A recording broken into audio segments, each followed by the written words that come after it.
Welcome to our deep dive into the world of Apache Kafka. It seems like everyone's talking about Kafka these days, but we're going to try to go beyond the hype and really understand what it's all about and why it might be a valuable tool for your projects, even if you're not working at, you know, a massive tech company. I agree. Kafka often gets lumped in with these big data solutions, but its core concepts are surprisingly applicable even for smaller scale projects. It's all about building reliable and scalable systems that can handle a constant flow of information. Okay, so let's break it down. What are those core concepts that make Kafka tick? Well, the foundation of Kafka is this idea of treating data as a continuous stream of events. Think of it like a log file that never stops growing, recording everything that happens within your application. So every click, every purchase, every sensor reading, it's all captured as an event in this never-ending log. That's right. And to keep things organized, Kafka introduces the concept of topics. It's like categorizing your log entries. You might have a topic for customer orders, another for website activity, and so on. That makes sense, keeping different types of data separated. hmm But if we're talking about a constant stream of events, potentially millions per second, how does Kafka handle that volume without getting overwhelmed? That's where the brilliance of Kafka's architecture comes in. Each topic is further divided into smaller chunks called partitions. This allows the data stream to be distributed across multiple servers, making the system incredibly scalable. So instead of one giant log file, we have multiple smaller ones, each handling a portion of the data stream. That's smart. Exactly. It's this distributed design that enables Kafka to handle massive data volumes without breaking a sweat. Now, to actually work with this data, we need applications that can feed information into Kafka and applications that can read and process it. Makes sense. It's like having input and output channels for our data streams. What do we call those applications in Kafka's world? We call them producers and consumers. Producers are responsible for generating data and sending it to specific topics within Kafka. Consumers, on the other hand, subscribe to topics and process the incoming data. So sticking with our log analogy, producers are like the writers constantly adding entries, and consumers are the readers sifting through the information and making sense of it all. Precisely. And here's where Kafka gets even more interesting. You can have multiple consumers working together as a team to process a single data stream. Oh, that's cool. So it's like a collaborative effort. Yeah. With each consumer focusing on a specific aspect of the data, is there a special term for that? Yes, we call them consumer groups. Each consumer within a group is assigned to handle specific partitions of a topic, ensuring that no data gets missed and the workload is distributed efficiently. Okay, this is starting to paint a clearer picture. We have producers sending data to specific topics, consumers organized into groups processing that data. But what about real-world scenarios where things go wrong?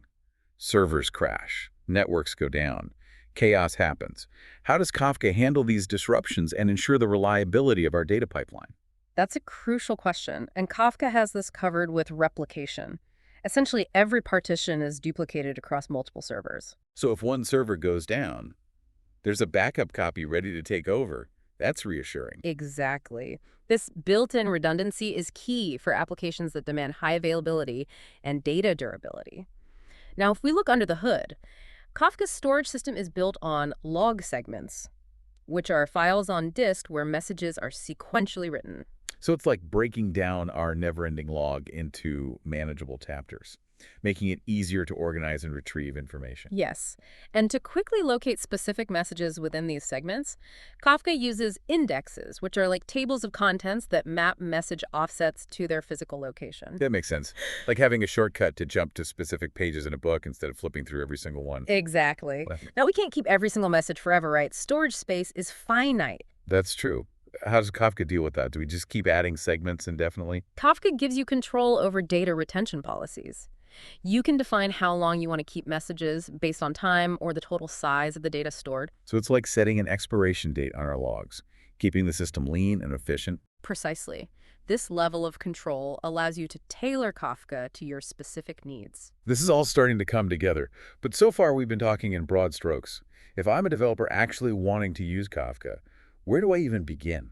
What are the practical tools and APIs that I'll be working with? Great question. Kafka provides a set of client APIs for developers to interact with the system. These APIs allow you to build producers to send data and consumers to receive and process it. Okay, so there are specific ways to connect to Kafka and perform these actions.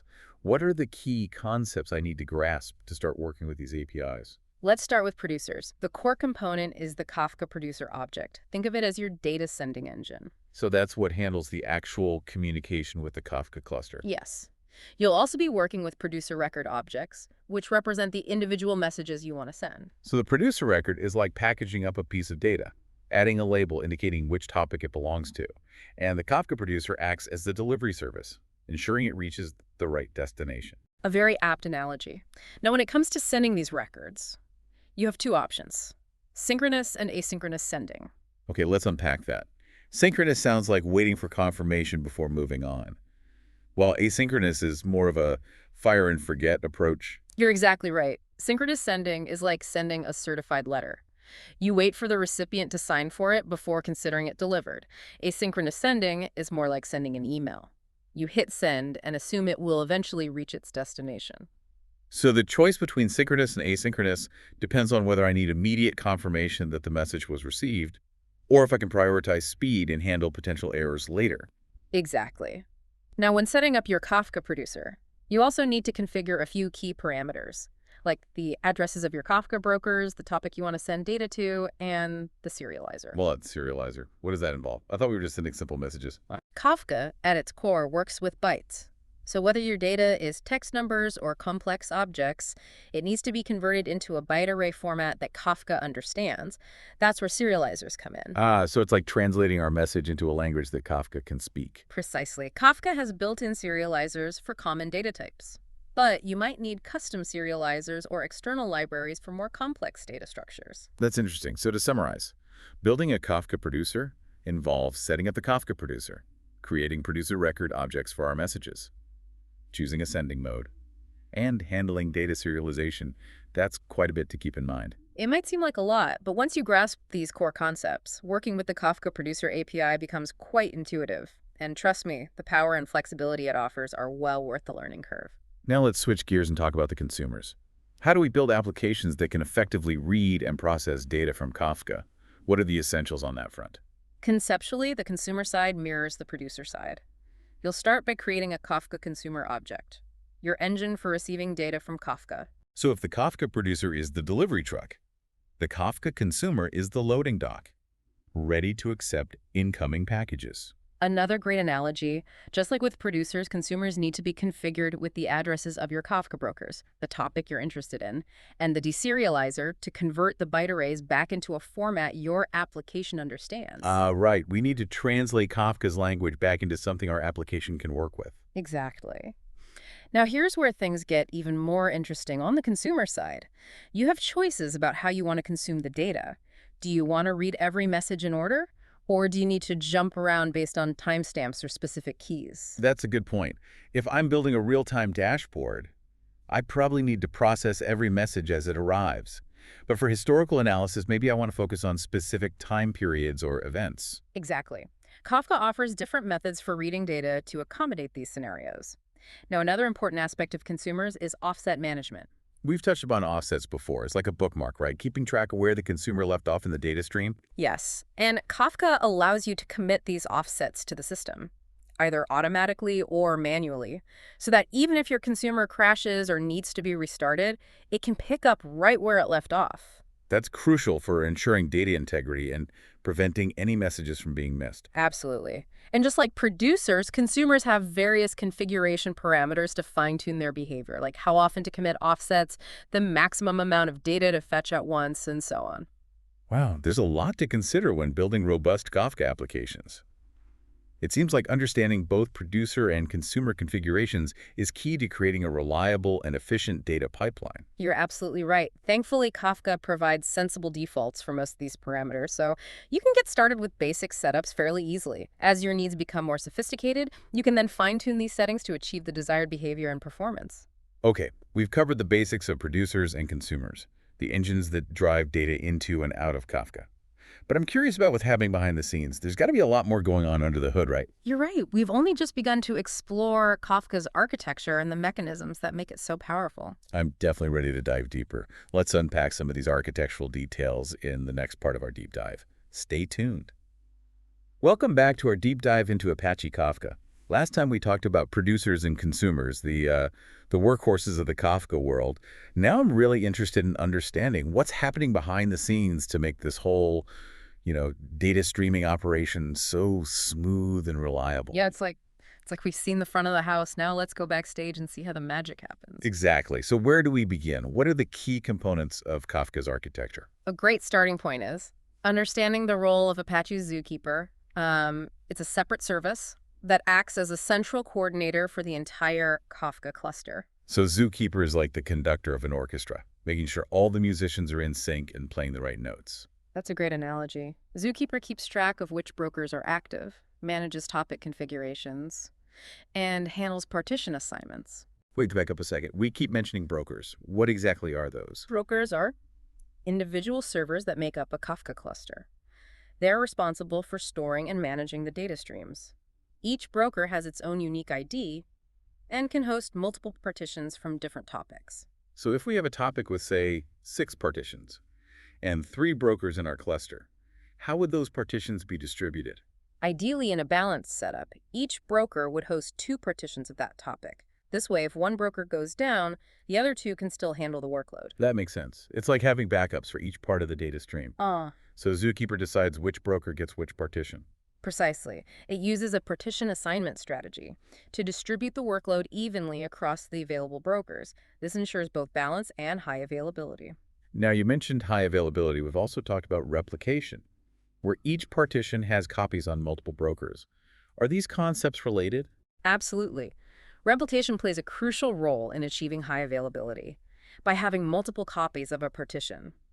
Kafka ensures that if one broker fails, another replica can seamlessly take over. So it's like having understudies ready to step in if the lead actor gets sick. The show must go on. Exactly. Now, here's where things get even more interesting. For each partition, one of the replicas is designated as the leader. Oh, so there's a hierarchy within the replicas. Yes. The leader is responsible for handling all read and write operations for that partition. The other replicas, called followers, stay in sync with the leader and are ready to take over if the leader becomes unavailable. So it's like having a primary contact person, but with backups in case they're unavailable. This ensures that there's always a single point of contact for each partition. Precisely. Now, how do consumers fit into this picture? They need to know which broker to connect to in order to read data from a particular partition. That's a good point. If the leader changes due to a broker failure, do the consumers need to be manually reconfigured? That seems like it could get messy. Thankfully, no. Kafka handles this seamlessly through a process called consumer group coordination. Ah, right. We talked about consumer groups before. Those teams of consumers working together to process a data stream. So what happens during this coordination process? When a consumer joins a group, it interacts with the Kafka cluster, specifically with Zookeeper, to determine which partitions it's responsible for consuming. So it's like a check-in process, where the consumer gets its assignment and knows exactly which part of the data stream to focus on. That's a great way to put it. Yeah. And this assignment ensures that each partition is handled by only one consumer within the group, preventing duplicate processing. That makes sense. It's like dividing up tasks among team members, making sure everyone has a clear responsibility and avoiding redundant work. But what happens if a consumer crashes or leaves the group? Does everything grind to a halt? Not at all. Kafka has a mechanism called rebalancing to handle these dynamic changes. Okay, so rebalancing is like reshuffling the team assignments if someone drops out or a new member joins. Exactly. When a consumer leaves or joins a group, or if a broker fails, the cluster needs to reassign partitions to the remaining consumers. This ensures that all partitions continue to be processed without interruption. This rebalancing sounds like it could be a disruptive process, causing pauses or delays in the data flow. How does Kafka minimize any potential hiccups? You're right. Rebalancing does involve some overhead and can briefly impact performance, but Kafka employs strategies to mitigate this disruption. So what are some of these strategies? How does Kafka make rebalancing as smooth as possible? One approach is incremental cooperative rebalancing, where partitions are reassigned in smaller chunks rather than all at once. This allows consumers to continue processing data from the partitions that aren't being reassigned, minimizing any interruptions in the data flow. So it's like a gradual handover of responsibilities rather than a sudden switch. That makes sense. Exactly. The goal is To make the rebalancing process as transparent as possible, allowing the data pipeline to keep humming along smoothly, even as the underlying cluster configuration evolves. This is all incredibly fascinating. We've gone from producers and consumers to brokers' partitions and the intricate dance of leadership and rebalancing. But we haven't even talked about the data itself. How is all this information physically stored and managed within those log segments we mentioned earlier? That's a great question and a perfect segue into the next part of our exploration. Let's take a closer look at how Kafka handles data storage and retrieval within those log segments after a quick break. We'll be right back to continue our deep dive into Apache Kafka. Stay tuned. Welcome back to our deep dive into Apache Kafka. Before the break, we were about to delve into that fascinating world of how Kafka handles data storage within those log segments. It's like we've explored the city from above, and now we're ready to zoom in and see how individual buildings are structured. Exactly. We've talked about producers sending data, consumers processing it, and brokers managing the flow. Now let's look at the foundation of it all, how messages are actually stored and retrieved. I'm picturing those log segments as chapters. In our never-ending logbook, what's happening inside those chapters? Inside each segment, messages are written sequentially, one after another. Think of it like adding lines to a text file. Each new message is appended to the end. So it's a constant stream of messages flowing in, each one neatly added to the log. But wouldn't that lead to massive files growing endlessly? How does Kafka manage that? Kafka doesn't allow segments to grow indefinitely. When a segment reaches a certain size, a new segment is created, and all new messages start flowing into that first segment. So it's like starting a new chapter in the logbook when the current one gets full. But with all these segments scattered around, how does Kafka find specific messages quickly? Imagine searching for one particular entry in a massive library of logbooks. That's where anywheres come in. Think of them as the table of contents. For each log segment, these indexes map message offsets the physical location within the segment, allowing Kafka to quickly pinpoint the desired messages without scanning the entire log. So instead of flipping through every page, Kafka can consult the index and jump straight to the relevant section. That's a huge time saver. Exactly. And these indexes are designed for speed and efficiency. They're typically stored in memory, allowing for very fast lookups. Okay, that makes sense. So we have this efficient system for storing and retrieving messages. Yeah. But data storage is only half the story, right? How does Kafka ensure that consumers can read these messages reliably and in the correct order? Remember those offsets we discussed earlier? They act as bookmarks, tracking a consumer's position within a partition. Right, like remembering which page you were on in a book? Precisely. Consumers periodically commit their offsets to Kafka, essentially saying, hey, I've processed all messages up to this point. These committed offsets are stored in a special Kafka topic. So it's like a central registry of bookmarks, keeping track of each consumer's progress. If a consumer crashes or restarts, you can check the registry and pick up right where it left off. Exactly. This offset management mechanism is crucial for ensuring that messages are processed reliably and in order, even if there are disruptions. This deep dive has been incredibly eye-opening. We've gone from the high-level concepts of producers and consumers to the intricate details of log segments, indexes, and offset management.